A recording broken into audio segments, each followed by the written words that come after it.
Shalom. Bapak Ibu Saudara yang terkasih, firman Tuhan bagi kita pada minggu kita hari ini diambil dari surat Rasul Paulus kepada jemaat di Korintus yang kedua, pasal yang ke-8 ayat yang pertama sampai dengan ayat yang ke-7. 2 Korintus pasal yang ke-8 ayatnya yang pertama sampai dengan ayatnya yang ke-7. Saya akan membacakannya untuk kita. Saudara-saudara, kami hendak memberitahukan kepada kamu tentang kasih karunia yang dianugerahkan kepada jemaat-jemaat di Makedonia. Selagi dicobai dengan berat dalam berbagai penderitaan, sukacita mereka meluap, dan meskipun mereka sangat miskin, namun mereka kaya dalam kemurahan. Aku bersaksi bahwa mereka telah memberikan menurut kemampuan mereka, bahkan melampaui kemampuan mereka. Dengan kelelahan sendiri, mereka meminta dan mendesak kepada kami supaya mereka juga beroleh kasih karunia untuk mengambil bagian dalam pelayanan kepada orang-orang kudus. Mereka memberikan lebih banyak daripada apa yang kami harapkan. Mereka memberikan diri mereka pertama-tama kepada Allah, kemudian oleh karena kehendak Allah juga kepada kami. Sebab itu, kami mendesak kepada Titus supaya ia mengunjungi kamu dan menyelesaikan pelayanan kasih itu sebagaimana ia telah memulainya. Maka sekarang, sama seperti kamu kaya dalam segala sesuatu, dalam iman, dalam perkataan, dalam pengetahuan, dalam kesungguhan untuk membantu, dan dalam kasihmu terhadap kami, demikianlah juga hendaknya kamu kaya dalam pelayanan kasih. Bapak Ibu Saudara yang terkasih, sekali lagi saya menyapa kita semua. Shalom. Hari Minggu bagi kita semua.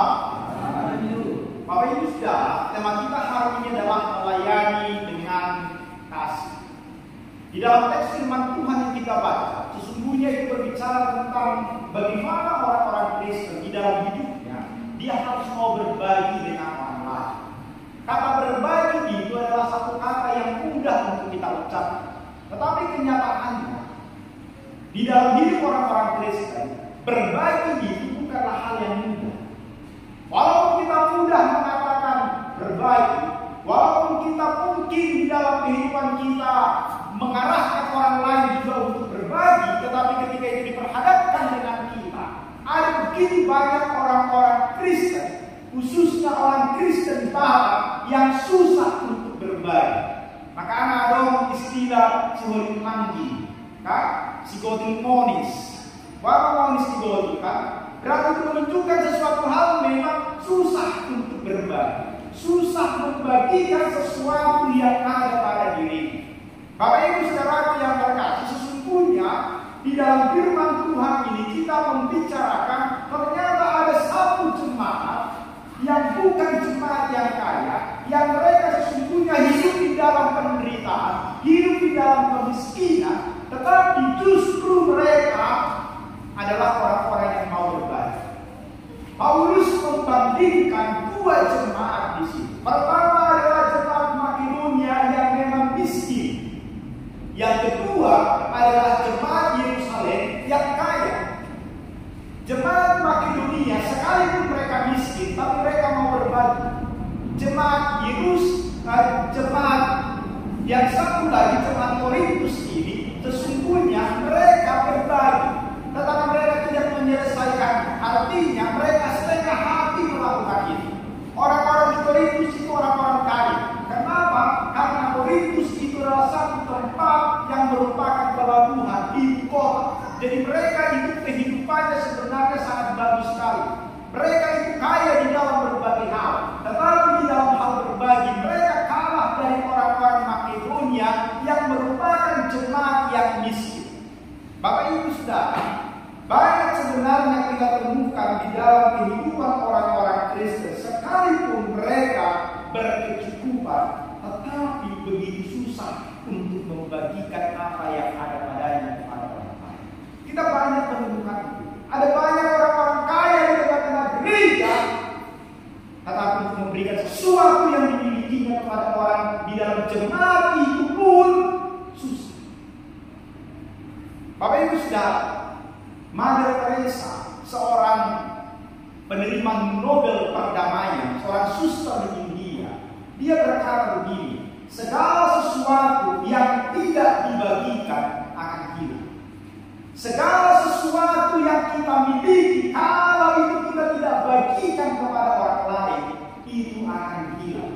Kepandaian, kalau kita punya kepandaian tapi kita tidak bagikan kepada orang lain, pada akhirnya itu akan hilang.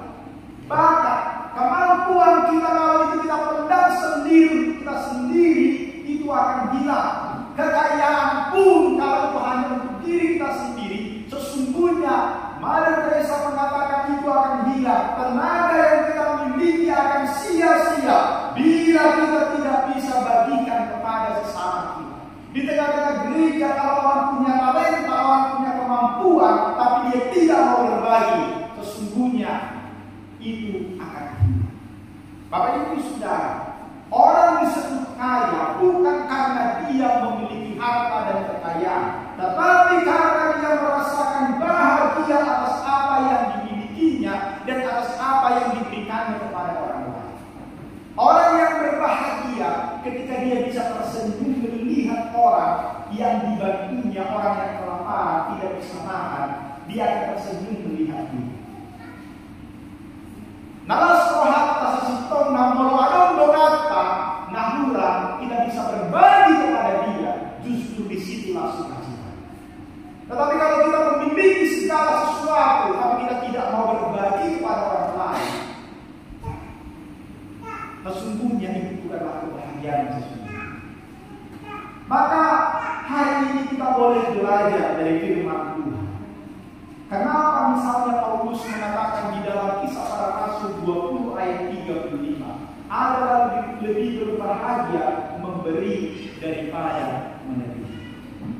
Dia 12 orang, Manjaro, Manamale.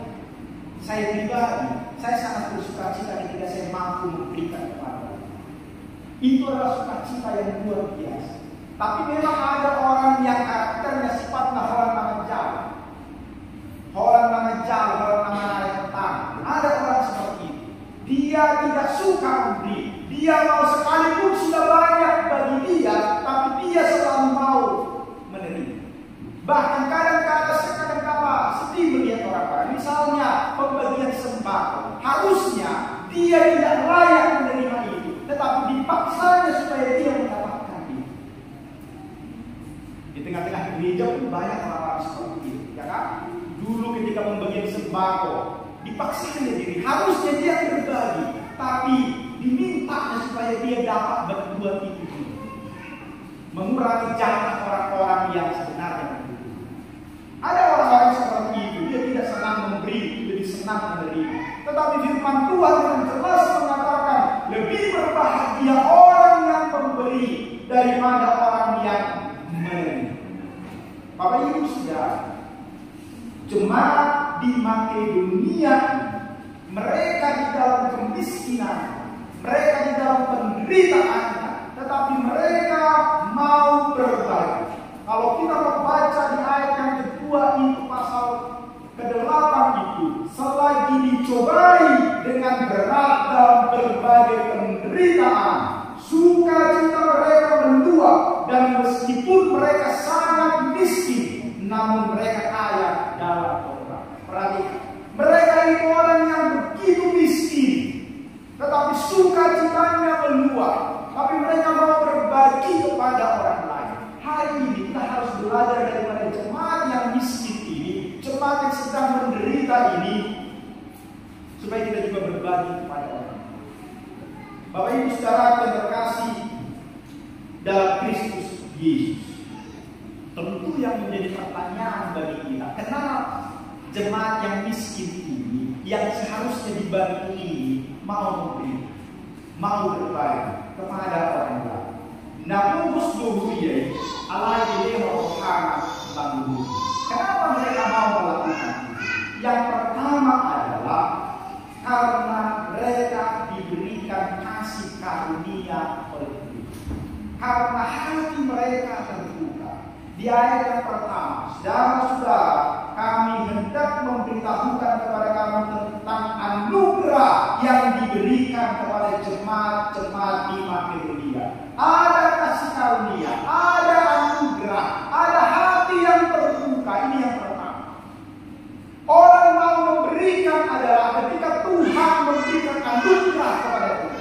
kemudian dia membuka hatinya untuk berbagi. Danarta mana hepena perjolo di leho, ada dia roha hati itu yang alana kalau ada dihita dan buka rohata susah diberi. Tetapi sekalipun yang kita miliki itu sebenarnya kurang, untuk kita pun mungkin tidak cukup. Alai kalau buka roha pasti akan.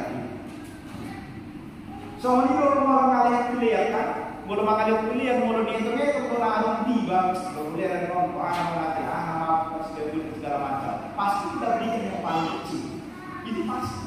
Tetapi kalau kita tidak hitung-hitungan, ada hati yang terbuka, berapapun yang kita berikan itu, sesungguhnya tidak masalah. Yang paling penting di situ adalah ada hati yang terbuka. Ini yang pertama. Harus dipelajari orang-orang Kristen. Hati kita harus terbuka, sehingga kita tidak pelit di dalam hal apapun. Ingat sekali lagi, yang dibagikan itu tidak harus uang, tidak harus makanan, tidak harus harta. Pikiran kita, luar kita, bahkan tenaga kita itu pun bisa kita berikan. Kadang-kadang orang menguruti gotong royong kalau kita mau, mengalih pikiran tapi kita mau, tidak mau berbagi. Saya sampai hari ini di tempat ini, apa yang saya mampu itu saya bagikan dari pemikiran saya. Karena uang saya tidak begitu banyak, saya punya uang tapi tidak begitu banyak. Dan mungkin tidak bisa banyak saya berikan. Tetapi saya punya kepintaran, kepandaian yang harus saya bagikan, maka itu saya bagikan. Karena itu, kalau tidak saya bagikan, itu akan tidak ada gunanya saya belajar tinggi-tinggi kalau ada itu saya. Kalau saya pilih di dalam berbagi ilmu, tidak ada yang saya dapat. Justru ketika saya berbagi, Tuhan malah melimpahkan kemampuan, kepandaian kepada saya lagi berlimpah itu. Dalam ayat selanjutnya, firman Tuhan ini yang pertama mengingatkan kita, terbuka Bapak. Mari kita buka. Ini yang membuat orang jemaat di Makedonia yang miskin ini mau berbagi karena hatinya terbuka.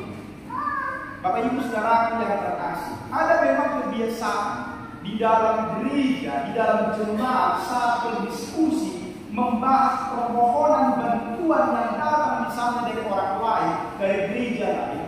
Ada satu kata begini yang sering bagi kita pekormulu, tak pernah kita membagi hal, kita pekormulu. Satu sisi itu betul, tetapi di sisi yang lain bisa salah. Kita tidak peduli dengan orang lain, kita hanya peduli dengan diri kita. Maka akan susah kita berbagi kepada orang. Benar bahwa pertama kita dulu, tetapi jangan akhirnya alasan itu kita buat kita tidak mau berbagi kepada orang lain.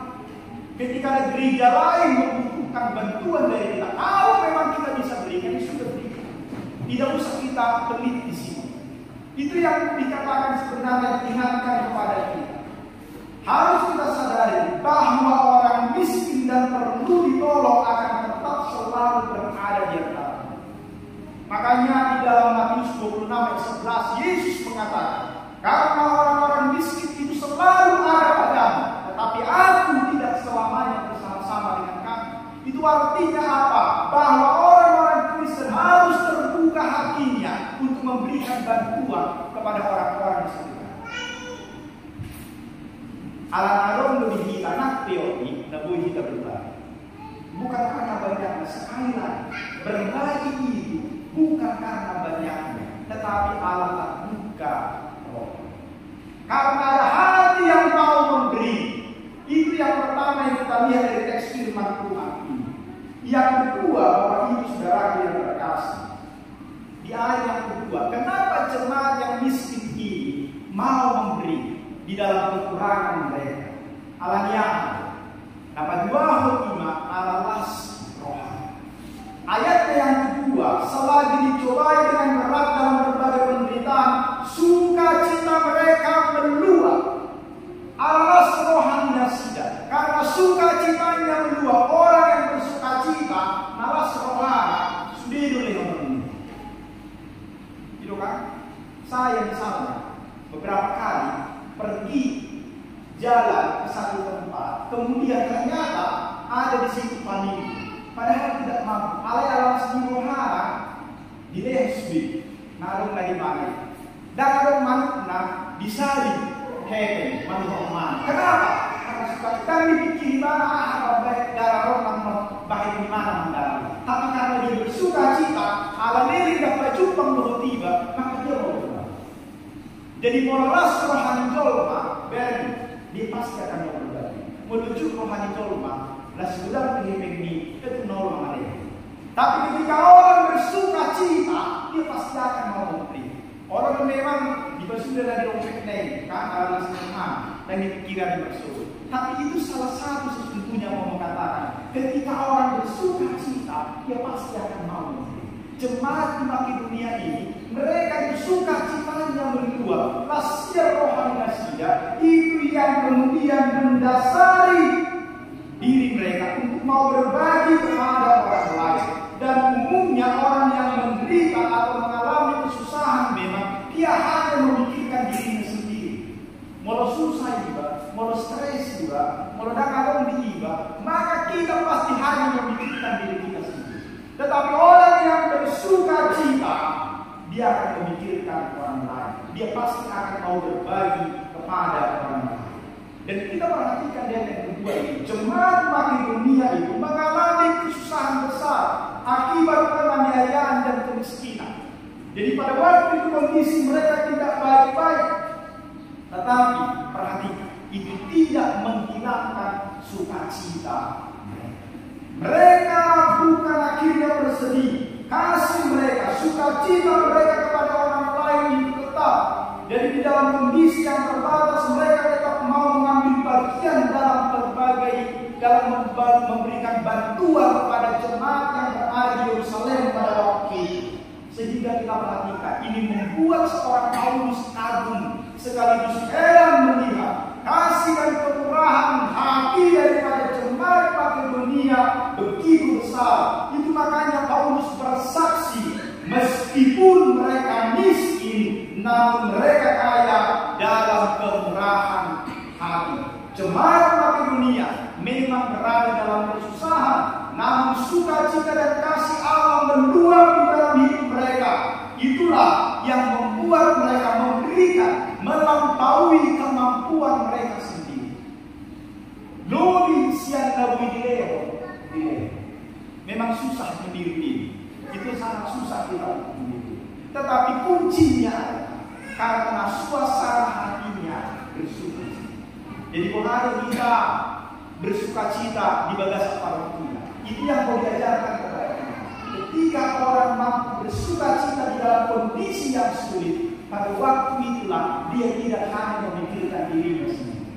Bahkan rohalat yang berada di dalam penderitaan persoalan selalu memikirkan dirinya. Tetapi walaupun di dalam penderitaan hatinya tetap bersuka cita, maka dia tidak hanya memikirkan dirinya sendiri. Dia mau berbagi kepada orang. Itu yang kedua. Yang ketiga, kenapa orang-orang jemaat di Makedonia ini sekalipun dalam penderitaan dan kemiskinan mereka tetap bisa memberikan? Yang kedua di ayat keempat. Ayatnya yang keempat berkata begini, dengan kerelaan sendiri mereka meminta dan mendesak kami supaya mereka juga beroleh anugerah untuk ambil bagian dalam pelayanan kepada orang miskin. Yang ketiga kita lihat di situ adalah ada kerelaan hati. Rade parsido, ada kerelaan hati. Bapak Ibu Saudara, ini yang membuat mereka mau memberi. Rela hati.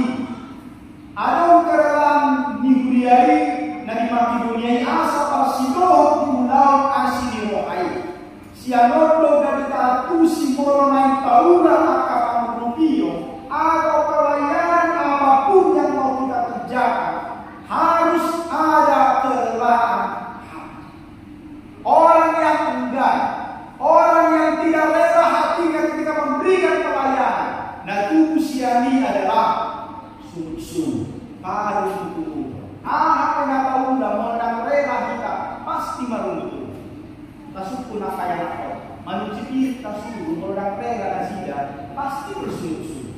Menyapu rumah kalau tidak rela hatinya pasti bersungguh-sungguh. Tapi dia beda suku dan merungu. Itu kan apa? Melomak-lomak tawat dobe, dijemput dia rela dan merungu. Alai dia malas colok beda suku, melomak salah kan, colok deh. Alai rela dia marah kepada materi pada pasti. Tetapi sekalipun jauh, merela rohana dan sudah beda pasti dia mau. Kenapa? Ada kerelaan. Soal ini orang-orang itu dia. Sekalipun kita mungkin tidak punya kemampuan apa-apa, tapi kalau hati sudah rela, kita pasti akan mau melakukan. Jadi kerelaan hati itu sangat penting di dalam melakukan pelayanan. Ketika kita memiliki banyak hal, tapi kalau hati kita sudah tidak rela, susah. Ini yang harus kita pupuk sesungguhnya di dalam diri. Kerelaan hati itu sangat-sangat penting. Kalau semua yang kita lakukan adalah keterpaksaan, maka pelayanan yang kita kerjakan itu tidak akan memberikan sukacita. Jadi kerelaan hati sangat-sangat penting. Itu yang ketiga. Yang keempat di ayat yang ketiga, aku bersaksi bahwa mereka telah memberi menurut kemampuan mereka, bahkan melampaui kemampuan mereka. Kenapa mereka mau melakukan? Berarti sesungguhnya jemaat itu mau memberikan lebih adalah karena mereka melayani, melakukan itu dengan kasih. Niocar niholo, karena ada kasih. Kenapa mereka mau melakukan itu? Paulus mengatakan di bahasa apa di hati dan kondo, nam dilehon nasiga, nasa natar pasa, lubita hesian bubuna, jala siang nomona. Tapi yang disikaman mereka karena ada hati yang rela, karena ada kasih dalam diri mereka, melayani dengan kasih, melayani dengan kasih. Kenapa mereka mau melakukan itu? Niocar niholo niroha, boy berapa lobi sian kubur. Di luar dari kemampuan kita tidak bisa memberikan. Kenapa? Karena didasari, didorong oleh kasih yang sungguh-sungguh, maka kita mau melakukan, bahkan mungkin melebihi daripada kemampuan kita. Dan kenapa bisa begitu? Harus kita ingat, yang mendasari kita ingat adalah Yesus Kristus. Dia terlebih dahulu mengasihi kita, maka kita pun harus menyatakan kasih. Kita tidak layak dikasihi, tapi Tuhan mengasihi kita. Hal itu, niojar itu dalam dena, kemudian kita berbagi kasih kepada orang lain. Bapak Ibu Saudara berkasih dalam Tuhan Yesus Kristus, satu-satunya alasan bagi kita memberikan diri kita kepada Tuhan, sebagaimana Paulus menunjukkan teladan daripada Yesus Kristus, bahwa karena kamu telah mengenal kasih karunia Tuhan kita Yesus Kristus, bahwa Ia yang oleh karena kamu menjadi miskin, sekalipun Ia kaya, supaya kamu menjadi kaya dalam kemiskinan. Itu tadi kalau diapostol Paulus ini. Jemaat di Korintus itu bukan tidak terlibat, tetapi mereka belum menyelesaikan pelayanan kasih itu. Kalau kita lihat ayat 6 dan ayat 7, mereka sudah terlibat, tetapi mereka tidak tuntas mengerjakan pelayanan itu. Karena itu, makanya Paulus memberikan dorongan kepada jemaat di Korintus, selesaikanlah pemberiannya. Dan di ayat yang ke-8 kita lihat bagaimana jemaat Korintus memberikan akhirnya dengan apa? Tulus. Jadi kerelaan melayani di dalam kasih ditambah dengan ketulusan hati. Inilah yang mendasari mereka ketika mereka memberi. Agustinus di dalam bahasa Latin pernah berkata, ama et votis, mulailah dengan kasih. Mulailah segala sesuatu di bagaikan holok. Mulailah segala sesuatu di dalam kasih. Ketika kita mau beribadah, kasih. Ketika kita mau melayani, kasih. Ketika kita mau berbagi kepada orang lain, harus dimulai dengan kasih. Tidak bisa segala sesuatu itulah kasih Tuhan kepada kita. Sehingga kita pun mau memberikan kepada orang lain juga adalah karena didorong oleh kasih. Dan kita merasa jemaat Korintus yang kaya jelas mereka mampu memberi lebih daripada jemaat Makedonia yang miskin. Namun apakah mereka mampu memberi dengan hati yang tulus? Ini yang menjadi pertanyaan. Jadi mamora pehita, budak pedihita, budak pesirel tehota, modal taulah uni siang on, tulus itu juga tidak ada benar. Jadi kalau kita mau berbagi kepada orang lain supaya orang menghargai, menghormati kita, itu juga tidak ada benar. Bapak Ibu Saudara yang terkasih, makanya sampai hari ini entah kenapa saya tidak setuju dengan lelang yang dilakukan di gereja. Karena bagi saya itu bukan kasih yang tidak saya. Tapi alasan memilih nama sampai sudah tidak itu. Tetapi ke depan harusnya itu tidak lagi seperti itu. Pembangunan gereja harusnya dibangun oleh orang-orang yang memang hatinya tergerak oleh kasih, maka dia memberi. Tanpa lelang pun dia mau memberi kepada kita. Itulah seharusnya yang terjadi. Tetapi kita ikut dulu dipakar bukan asal dilelang. Itulah yang terjadi. Maka saya menghimbau kita memberikan itu termasuk kepada gereja itu pembangunan. Marilah karena didorong oleh kasih ini, bukan karena motivasi yang lain. Dan asal kita diberi hal, bukan karena itu. Bukan supaya kita makin diberkati oleh Tuhan, tapi karena kita sudah diberkati oleh Tuhan, maka kita berbagi berkat itu.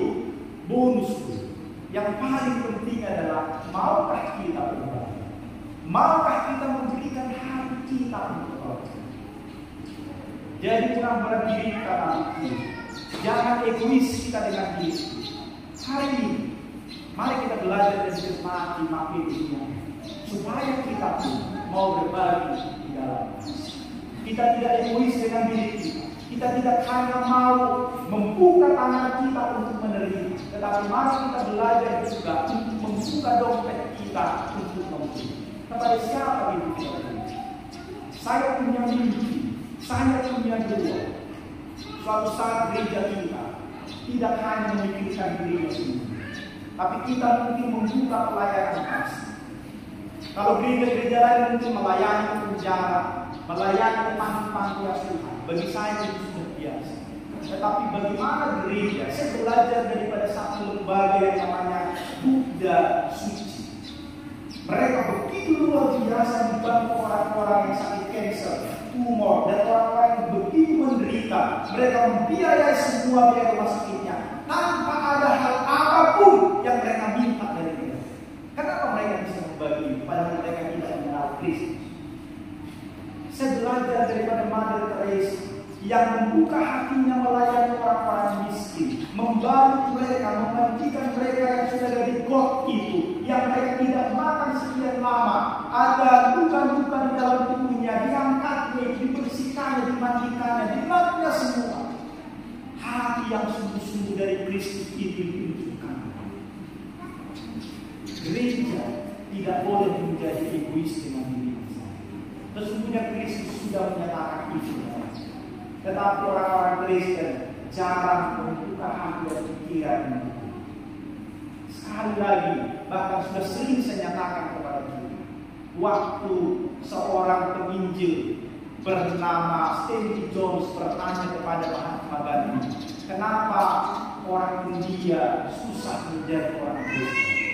Mahatma Gandhi berkata, saya senang dengan Kristus, saya suka dengan ajaran Kristus, tapi saya tidak suka dengan orang Kristen. Kenapa?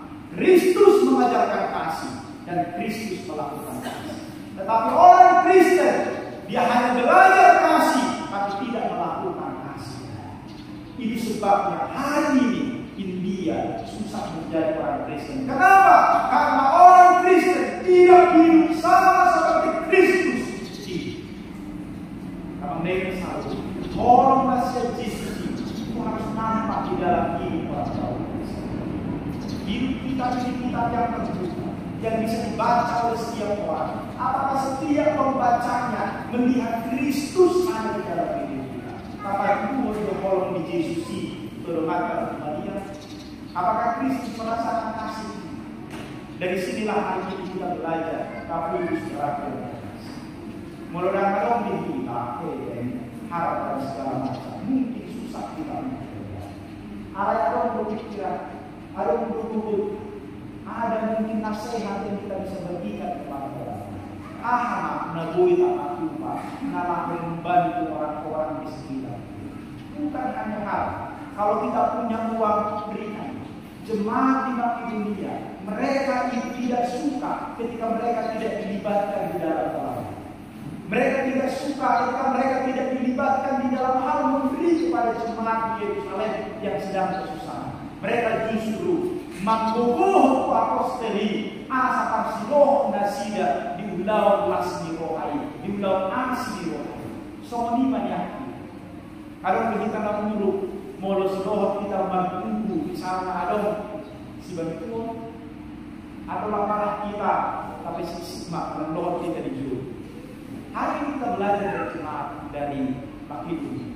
Mereka justru tidak suka. Sekalipun mereka memberikan, mereka tidak suka ketika mereka tidak terlibat. Justru mereka mau mereka terlibat di dalam pelayanan. Apa yang bisa kita berikan hari ini? Untuk siapa? Untuk orang-orang yang dibutuhkan. Tidak usah untuk saya. Saya tidak perlu dibantu hari ini. Sekalipun mungkin saya tidak punya apa-apa, tapi saya tidak perlu dibantu. Saya masih cukup makan dan minum. Saya tidak pernah meminta-minta kepada jemaat sampai hari ini. Mana kita masa jauh sampai hari ini saya tidak pernah minta-minta. Karena Tuhan sampai hari ini masih mencukupkan saya. Tapi ada orang-orang lain yang mungkin membutuhkan. Maka marilah kita membuka hati kita. Apa yang bisa kita lakukan? Kita mengenai satu. Dan pada jemaat Makedonia dan Ijo melayani dalam kasih. Do ruas ni hakai marah. Do kita mulai mapumuli sosude. Ijo di bata asa roh kita melayani di bagasan kolom itu. Marilah kita membuka hati, membuka pikiran kita, memberikan apa yang ada pada kita untuk membantu orang-orang yang membutuhkan, khususnya pelayanan-pelayanan yang membutuhkan. Bapak Ibu Saudara, ada banyak misionaris-misionaris di daerah-daerah terpencil yang mereka membutuhkan. Ada orang-orang yang di tempat-tempat yang terpencil mereka pada makan khusus, tapi mereka sedang memberikan Injil kepada mereka. Apakah pernah kita memikirkan itu? Ada banyak orang-orang, kami sendiri pernah melihat itu dan pernah mengutus orang-orang di satu tempat yang memang mereka susah hidupnya di situ. Tapi mereka rela. Kenapa? Karena kasih Tuhan. Apakah kita pernah memikirkan?